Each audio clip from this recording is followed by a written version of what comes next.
నీ మహాత్మ్య పఠనమే మహాస్తోత్రమయా, నీ దివ్యనామమే కైవల్యమయా. దీనులమము కరుణించవయా ఓ వెంకటేశ.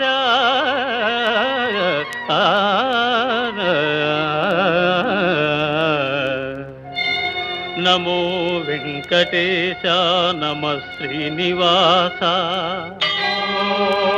నమో చిద్విలాస, నమ పరమపురుష, నమో తిరుమలేశ, నమో కలియుగేశ, నమో వేదవేద్య, నమో విశ్వరూప, నమో లక్ష్మీనాథ, నమో జగల్